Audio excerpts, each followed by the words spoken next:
الحمدللہ رب العالمین والصلاة والسلام علی سید الانبیاء والمرسلین اللہم صلی علی سیدنا و مولانا محمد وعلی آلہ واصحابہ وبارک وسلم وصلی علیہ۔ دنیا کے تمام دیکھنے والوں کو، تمام چاہنے والوں کو، تمام پیار کرنے والوں کو، اور جہاں جہاں تک اس وقت میری آواز کو سنا اور مجھے دیکھا جا رہا ہے، جنید اقبال کی جانب سے انتہائی محبت کے ساتھ السلام علیکم۔ ایک بار پھر ناظرین، آپ کو پر نور صبح نور کے ساتھ میں دل کی عطا گہرائیوں سے خوش آمدید کہتا ہوں، اور آئیے بلا توقف چلیں حضرت ابو انیس محمد برکت علی علیہ رحمہ کی تالیف اسماء النبی کریم صلی اللہ علیہ وآلہ وسلم سے رسول اللہ صلی اللہ علیہ وآلہ وسلم کا ایک اسم مبارک پڑھنے اور سننے کی سعادت حاصل کرتے ہیں۔ سیدنا الناصح صلی اللہ علیہ وآلہ وسلم، ہمارے سردار، نصیحت فرمانے والے، درود و سلام بھیجے اللہ آپ صلی اللہ علیہ وآلہ وسلم پر، آپ صلی اللہ علیہ وآلہ وسلم کے آل پاک پر، اور صحابہ کرام رضوان اللہ تعالیٰ علیہم اجمعین پر۔ حضرت حذیفہ رضی اللہ عنہ بیان فرماتے ہیں کہ حضور نبی کریم صلی اللہ علیہ وآلہ وسلم نے ارشاد فرمایا کہ میرے صحابہ ستاروں کی مانند ہیں، جس کی بھی پیروی کرو گے ہدایت پا جاؤ گے۔ ناظرین کرام، آج ہم نے انشاءاللہ مل کر عقیدتوں سے بھرپور ایسا نذرانہ اس بارگاہ میں پیش کرنا ہے جو بارگاہ قدرت کا ایک شاہکار ہے، جو ہستی قدرت کا ایک شاہکار ہے، جو داماد امام الانبیاء ہیں، جو جنت میں رفیق خاتم الانبیاء ہیں۔ ذرا سمجھیے گا بات کو کہ سرکار مدینہ صلی اللہ علیہ وآلہ وسلم نے صرف ایک ہستی کو اس پوری کائنات کے اندر بشارت دی کہ جنت میں اگر کوئی میرے رفیق ہوں گے تو سیدنا عثمان بن عفان رضی اللہ تعالی عنہ ہوں گے۔ یعنی 34 برس کی عمر میں آپ صدیق اکبر رضی اللہ تعالیٰ عنہ کی دعوت پر بغیر کسی لیت و لال کے ایمان لاتے ہیں اور اسلام قبول کرتے ہیں، اور اسلام لانے والوں کی صف میں چوتھے نمبر پر کھڑے ہو جاتے ہیں، السابقون الاولون کا شرف پاتے ہیں، عشرہ مبشرہ کے بزم نشین ہوتے ہیں، ذوالہجرتین کا انتہائی خوبصورت ترین اور حسین ترین تاج پہنتے ہیں۔ یعنی لوط علیہ السلام کے بعد اپنی زوجہ کے ساتھ اللہ تعالیٰ کی خاطر ہجرت کرنے والے یہ پہلے شخصیت تھے جو اپنی زوجہ کے ساتھ ہجرت فرماتے ہیں۔ عالم یہ ناظرین کہ اللہ تبارک و تعالیٰ نے وہ مقام اور مرتبہ عطا کیا کہ خدا کی قسم ہمارا علم کم ہے، ہمارا فہم کم ہے، حضرت عثمان بن عفان رضی اللہ تعالیٰ عنہ کا مرتبہ اور مقام بیان ہو ہی نہیں سکتا کہ اگر صرف میں ذو النورین پہ بات کرنا شروع کروں نا کہ انتہائی خوبصورت، انتہائی منفرد ترین تاج آپ کے سر اقدس پر سجا، تو کیسا سجا صاحب؟ ذرا سوچئے کہ آدم علیہ السلام سے لے کر قیامت تک کسی کو یہ شرف حاصل ہوگا ہی نہیں کہ کسی نبی کی 2 صاحبزادیاں، 2 شہزادیاں کسی کے نکاح میں آئی ہوں سوائے حضرت عثمان بن عفان رضی اللہ تعالیٰ عنہ کے۔ اور بات کو تھوڑا سا اور کھول لیتے ہیں، بلا تمثیل سمجھاتے ہیں آپ کو۔ یاد رکھیے یہ ہر انسان کی ایک جبلت ہے، ایک انسٹنکٹ ہے، ایک فطرت ہے، یہ انسان کی سائیکی ہوتی ہے کہ جب وہ اپنے داماد کو پسند کرتا ہے تو ٹاپ آف دا لائن شخصیت کو پسند کرتا ہے۔ ارے صاحب آپ کیسے ٹاپ آف دا لائن تھے؟ کیا مصفہ، کیا مجلہ کردار تھا کہ سرکار علیہ السلام نے یکے بعد دیگرے ایک نہیں 2 شہزادیاں دی، اور 2 مختلف روایتوں میں 2 مختلف اقوال میں تو بات ہی ختم کر دی۔ ایک جگہ فرمایا کہ اگر میری 10 بیٹیاں ہوتی اور 10 جو ہے انتقال کرتی تو یکے بعد دیگرے جو ہے میں حضرت عثمان بن عفان رضی اللہ تعالیٰ عنہ کے عقد میں دے دیتا، اور ایک جگہ فرمایا میری اگر 100 بیٹیاں ہوتی اور وہ یکے بعد دیگرے انتقال کرتی تو میں حضرت عثمان بن عفان رضی اللہ تعالیٰ عنہ کے نکاح میں دے دیتا۔ ناظرین کرام، کاتب وحی ہونے کا شرف آپ نے پایا، اس امت کے پہلے حافظ قرآن ہونے کا شرف آپ نے پایا۔ یعنی کائنات میں جتنے بھی حفاظ آئیں گے سب آپ کے پیچھے ہاتھ باندھے کھڑے ہوں گے۔ تاجدار کائنات نے جن کو 2 مرتبہ باقاعدہ جنت کا خریدار بنایا اور ایسا بنایا کہ جنت آپ کے دست مبارک پر فروخت کر دی، بیت رضوان جیسی تاریخی بیت ناظرین جس کا سبب آپ بنے، اور کیسے سبب بنے، کیا پروٹوکول، کیا مقام، کیا منزلت کہ سرکار مدینہ صلی اللہ علیہ وآلہ وسلم جن کے دست مبارک کو اپنا دست مبارک فرمائیں، اور سرکار علیہ السلام ان کی غیابت میں ان کو وہ مقام اور مرتبہ دیں جو رہتی دنیا تک آپ کا خاصہ تھا۔ ناظرین کرام، حضرت عثمان بن عفان رضی اللہ تعالیٰ عنہ وہ ہستی ہیں جو اپنی قوم کے افضل ترین لوگوں میں شامل تھے۔ جب ایمان لاتے ہیں تو انتہائی مزاحمت کا آپ کو شکار کیا جاتا ہے، یعنی آپ کو بہت ریزسٹنس ملتی ہے، آپ کو بہت ریبٹل ملتا ہے، آپ کو بہت تکالیف سے گزارا جاتا ہے، آپ کے اوپر بے انتہا تشدد کیا جاتا ہے۔ اس کے باوجود بھی آپ سرکار مدینہ صلی اللہ علیہ وآلہ وسلم کے قدمین شریفین کو فالو کرتے رہے۔ عالم یہ کہ سرکار علیہ السلام کی سنتوں کے اندر رچے بسے ہوئے تھے۔ یعنی آپ سوچئے کہ اس زمانے میں top of the line entrepreneur آپ تھے, ٹاپ آف دا لائن, یعنی آپ سوچئے کہ پیسوں کی فراوانی تھی, آپ تاجروں کے بادشاہ تھے, لیکن اس کے باوجود سخاوت کا یہ عالم تھا کہ کوئی بھی موقع آ جائے, کوئی بھی موقع آ جائے, آپ اپنے مال کو سرکار علیہ السلام کی بارگاہ میں پیش کر دیا کرتے تھے. مدینہ پاک میں اگر بھوک کا معاملہ ہے تو حضرت عثمان بن عفان رضی اللہ تعالیٰ عنہ موجود ہے. مدینہ پاک میں اگر مسلمانوں کو پیاس کا معاملہ ہے تو بیر روما کی صورت میں حضرت عثمان بن عفان رضی اللہ تعالیٰ عنہ موجود ہے. کوئی بھی غزوہ ہے, کوئی بھی جنگ ہے, سب سے پہلے مال عثمان اللہ اور اس کے رسول کی بارگاہ میں پیش ہوتا ہے.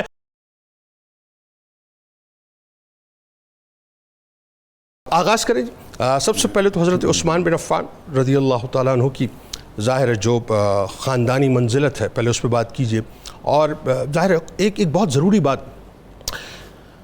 کوئی ایک واقعہ نہیں ملتا اسلام قبول کرنے سے پہلے کہ آپ نے خدا نخواستہ شراب کو ٹچ بھی کیا ہو, دیکھا بھی ہو. ذرا وہ جو شخصیت تھی اس کے بارے میں بتائیے.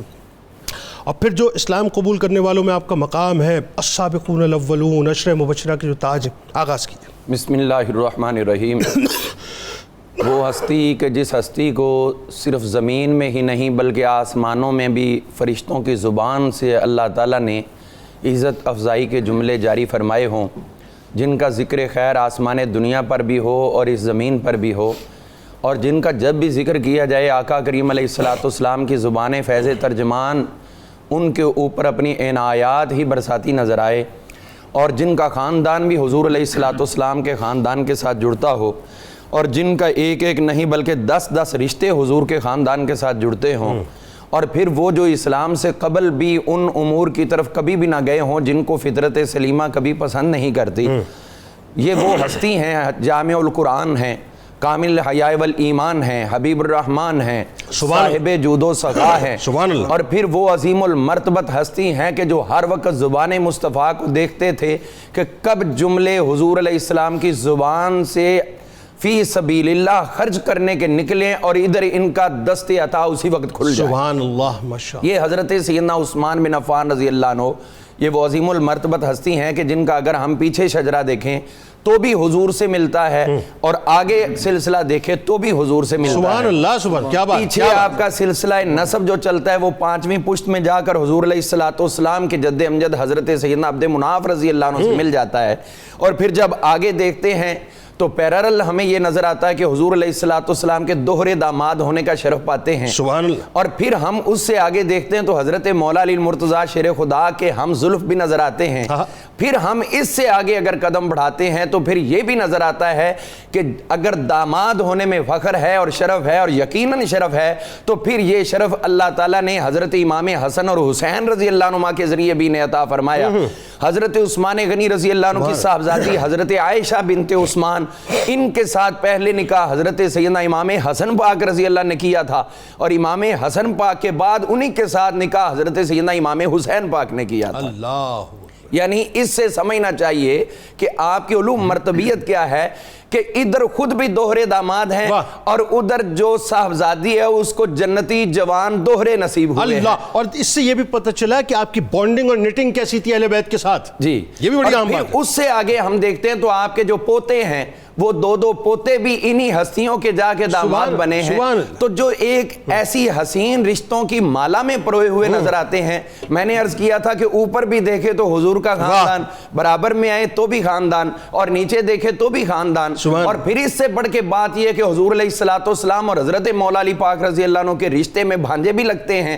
آپ کی والدہ عروہ بنت قریظ اور ان کی والدہ حضرت سیدنا ام حکیم بیضاء رضی اللہ عنہا سرکار کی حقیقی پھوپھی صاحبہ, جو والد اور والدہ دونوں طرف سے حضور علیہ السلام کی پھوپھی ہیں, انہی کے یہ نواسے ہیں, تو رشتے میں حضور کے بھانجے بھی لگے. تو یہ ایک حسین سلسلہ ہے. ہم نہیں سمجھتے کہ لوگوں کے دلوں میں شیطان نے کیسے ان کے لیے بغض اور عناد ڈال دیا. اور وہ ہستی ہیں کہ جن کو لقب ذوالنورین ملا, اور اس کی وضاحت کوئی اور نہیں کر رہا, حضرت سیدنا مولا علی المرتضیٰ شیر خدا کرتے ہیں. کسی نے پوچھا تھا کہ ان کو ذوالنورین کیوں کہتے ہیں, تو حضرت سیدنا مولا علی پاک رضی اللہ نے فرمایا تھا کہ اس لیے ذوالنورین کہتے ہیں کہ آسمان کے فرشتوں میں انہیں ذوالنورین کے لقب سے ہی یاد کیا جاتا ہے. تو پھر اگر ہم آگے بڑھتے ہیں تو ہمیں یہ نظر آتا ہے کہ جہاں تک آپ کی خاندانی رفت اور قبل از اسلام کی کیفیت ہے وہ تو اس قدر خوبصورت اور حسین ہے کہ آپ شرم و حیا کے ابتدا سے پیکر تھے، اور حضور علیہ السلام کے قلب اطہر پر جب ایک کیفیت افسردگی کی آئی کہ جب آپ کی صاحبزادیوں کو چھوڑنے کا اعلان کیا ابو لہب کے بیٹوں نے، تو یہ حضرت عثمان غنی ہی تھے جنہوں نے حضور علیہ السلام کی خدمت پہ اپنا آپ پیش کیا، جن کا ہم اگر دوسرے فضائل میں دیکھیں تو نظر آتا ہے کہ چوتھے نمبر پر قبول اسلام کرنے والے ہیں۔ پھر ہم دیکھتے ہیں سابقون الاولون کا یہ حسین تاج، کائنات کے اندر اب جتنی مرضی کوئی عبادت کر لے، جو ریاضت کر لے، یہ تاج جن کو ملنا تھا وہ اللہ تعالیٰ عطا فرما چکا۔ اب یہ فیصلے بھی ہو چکے، کلمے بھی اٹھ چکی، اب حضور علیہ السلام کے یہ وہ حسین غلام ہیں، وہ پیارے غلام ہیں کہ جن کی اس غلامی پہ حضور علیہ السلام نے ناز کرتے ہوئے اس قدر خوبصورت جملے ارشاد فرمائے تھے کہ جب کہا تھا کہ ہر کوئی اپنے اپنے رفیق کی طرف بڑھ جاؤ، اور خود حضرت عثمان غنی کو اپنے گلے سے لگاتے ہوئے نظر آتے ہیں، اس سے بڑھ کے آپ کی علوم مرتبیت اور کہیں نظر نہیں آتی۔ ہم دیکھتے ہیں نبی کریم رؤوف الرحیم صلی اللہ تعالی علیہ وسلم، آپ نے جو ان کو عشرہ مبشرہ میں رکھا، 100 سے زائد کتابوں میں موجود ہے جو امہات الکتب میں ہیں، 100 سے زائد کتابوں میں موجود ہے کہ حضور علیہ السلام نے 10 افراد کو جنتی ہونے کی بشارت دی، اور ان میں حضرت سیدنا عثمان غنی رضی اللہ عنہ شامل ہیں۔ اور پھر ہم یہ دیکھتے ہیں کہ حضور علیہ السلام اگر ایک زمین کا قطع خرید کے مسجد میں شامل کرنے پہ جنتی کہیں تو بھی عثمان نظر آتے ہیں۔ جب مدینہ میں قحط پڑ جائے تو ان کے لیے حضور کے دور میں غلہ فراہم کرنے والے بھی عثمان ہیں، اور وہ جن کے لیے دونوں ہاتھ اٹھا کر حضور ساری رات مصلی پہ عرض کرے اللہم افعل عثمان ھذا، اللہم افعل عثمان ھذا، یا اللہ عثمان کو یہ بھی عطا کر دے، یہ بھی عطا کر دے، یہ بھی عطا کر دے۔ دنیا اگر عبادت کرے تو اپنے لیے مانگے، اور حضور علیہ السلام اگر مصلی پہ کھڑے ہوتے ہیں تو ساری ساری رات عثمان غنی کے لیے۔ سبحان اللہ۔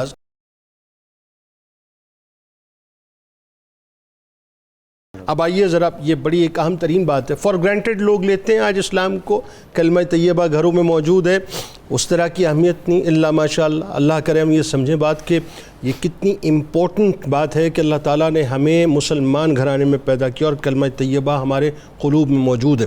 سیدنا عثمان بن عفان رضی اللہ تعالیٰ عنہ ظاہر ہے اس زمانے میں ٹاپ آف دا لائن شخصیت تھے، ناز و نعم میں پلے ہوئے تھے، لیکن اس کے باوجود آپ نے اسلام قبول کیا تو انتہائی تکالیف پہنچی۔ ڈاکٹر صاحب اس کے بارے میں بتائیے کہ وہ تکالیف کس لیول کی تھی، ریزسٹنس اپنے ہی فیملی سے کس طرح کی آپ کو ملی۔ دوسرا جو بڑے اہم ترین ٹائٹل جس پہ ذرا سے ذکر کیا علامہ صاحب نے، میں چاہتا ہوں اس پہ ذرا کھل کے بات ہو، ایک تو یہ کہ ذو النورین پہ بات ہو اور ذو الہجرتین پہ بھی بات ہو، یہ بھی کوئی عام سی باتیں نہیں، اور دونوں ہی ٹائٹل اپنی جگہ، بتائیے ذرا۔ بسم اللہ الرحمن الرحیم۔ جنید صاحب بہت شکریہ، سیدنا عثمان ذو النورین کے مناقب پہ، آپ کی شخصیت پہ، آپ کی عظمت پہ ہم بات کر رہے ہیں۔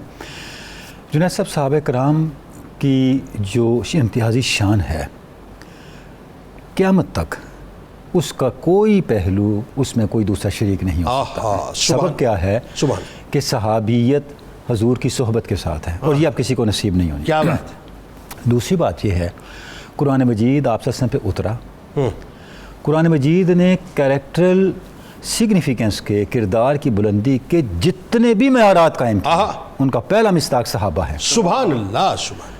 اگر خدا نہ خواستہ ایسا نہیں ہے تو پھر قرآن مجید کے نزول میں نقص آتا ہے۔ بعض والوں کے لیے کیسے یہ نمونہ ہوگا؟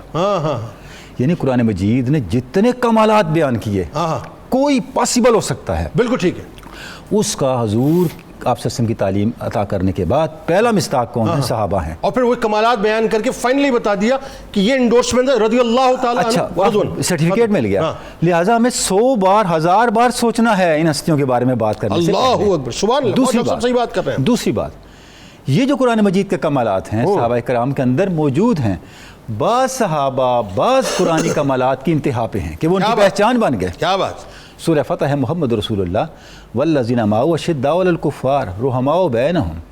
رحماء بینہم کون ہے؟ سبحان اللہ، عثمان غنی ہے۔ اللہ، یعنی اگر آپ دیکھیں تو اس آیہ مبارکہ میں پہلے سارے صحابہ کا تذکرہ آ جاتا ہے۔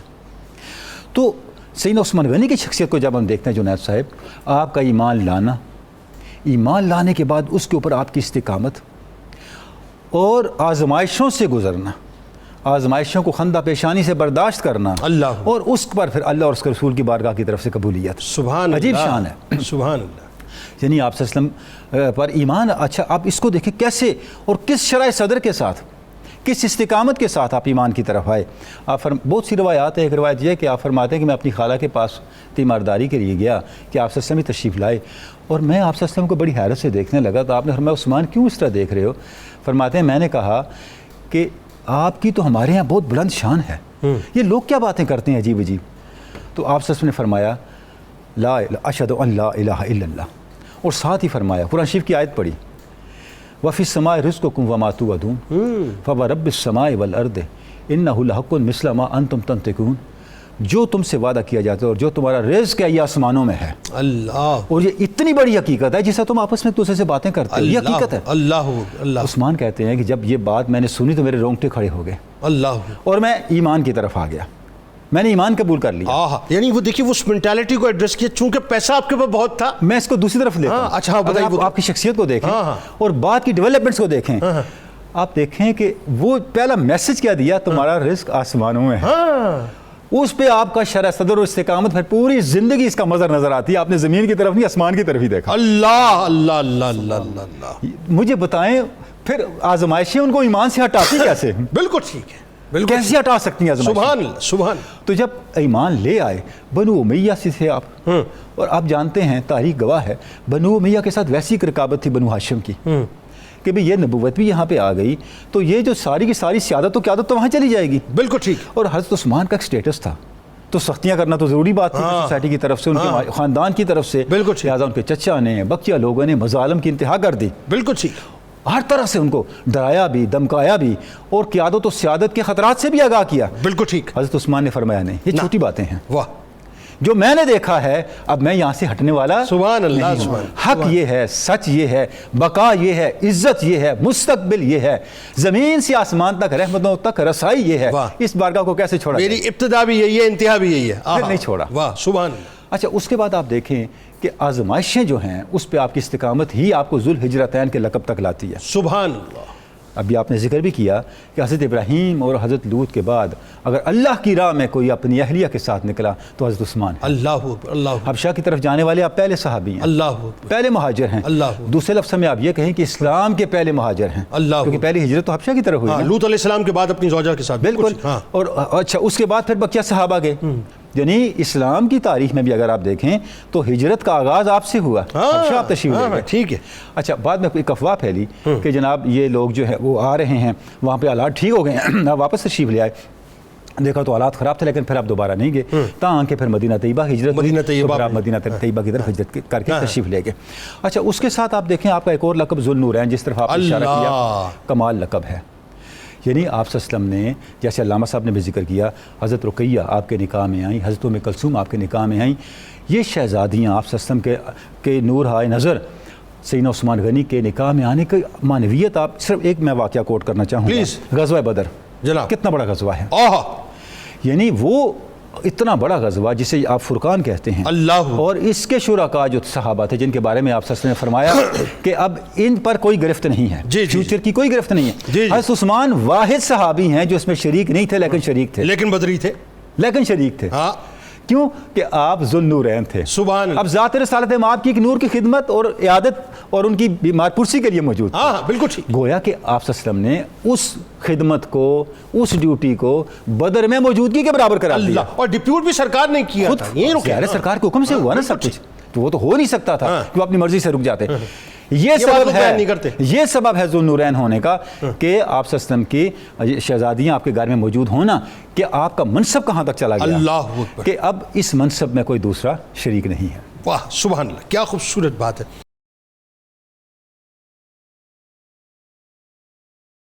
مفتی صاحب آئیے, اور یہ اس وقت چونکہ انتہائی ریلیونٹ یہ معاملہ ہے, بے شرمی بے حیائی آج اس معاشرے میں بہت بڑھ گئی ہے صاحب. کیا آپ خواتین کی بات کریں, کیا مردوں کی بات کریں, اللہ ماشاء اللہ.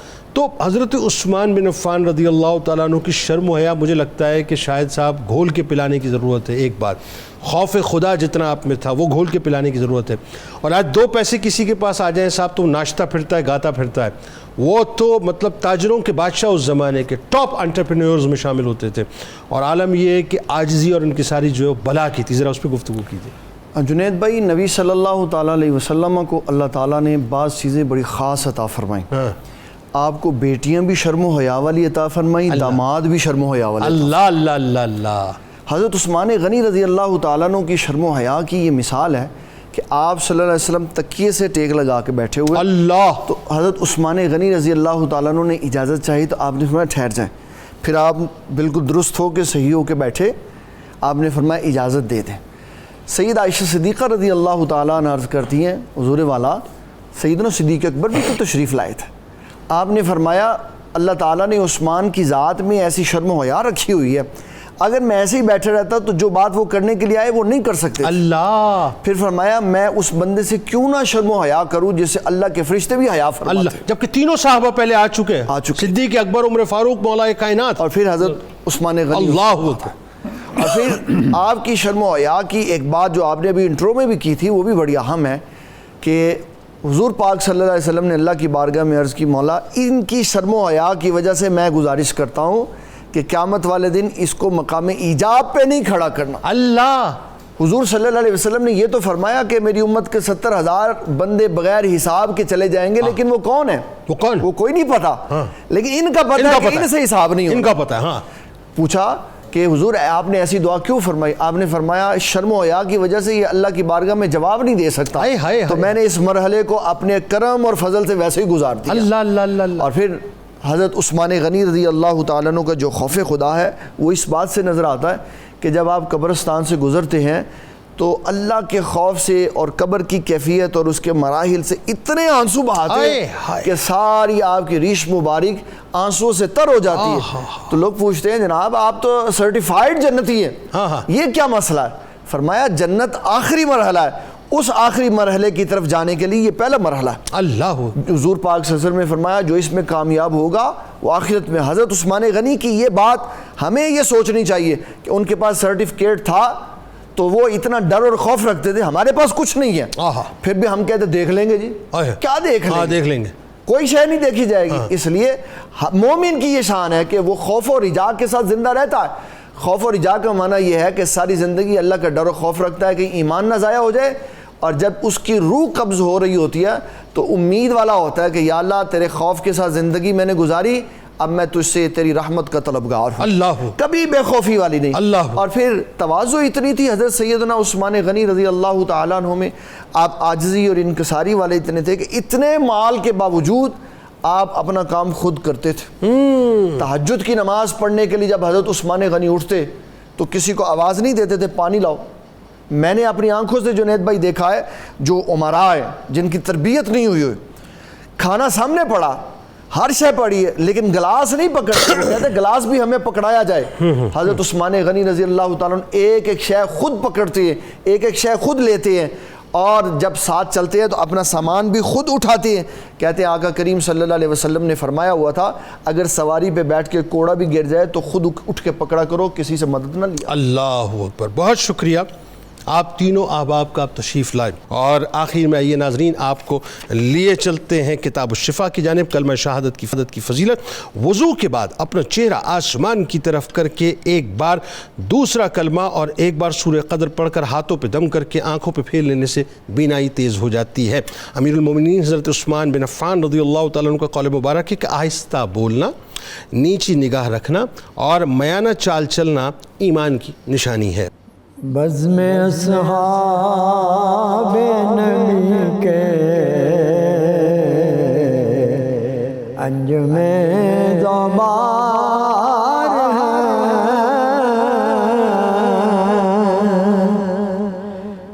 بزم اصحاب نبی کے انجم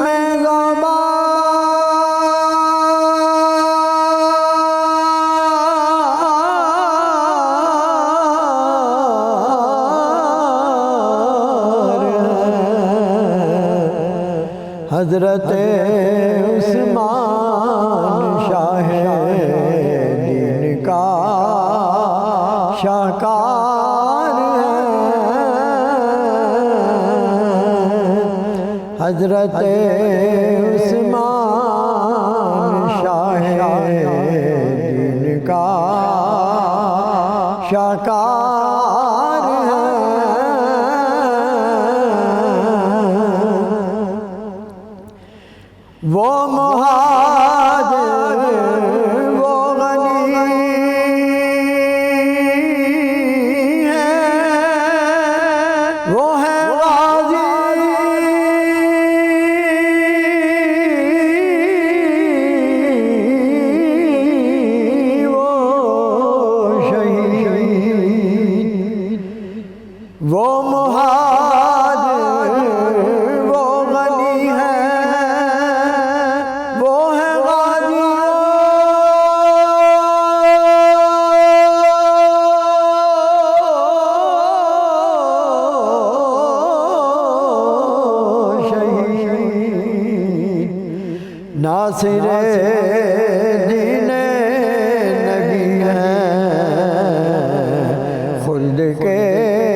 دین نبی ہیں، خلد کے حقدار ہیں،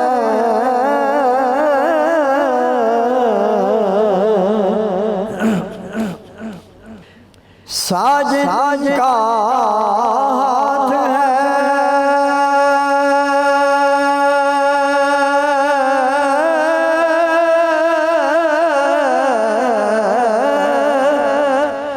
سرکار دو عالم کا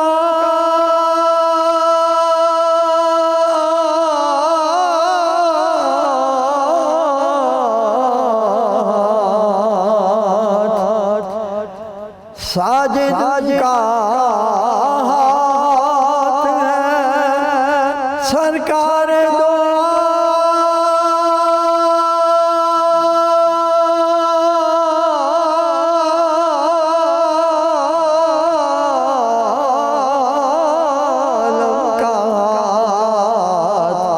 صاحب رائے ہیں عثمان، سید و سردار ہیں،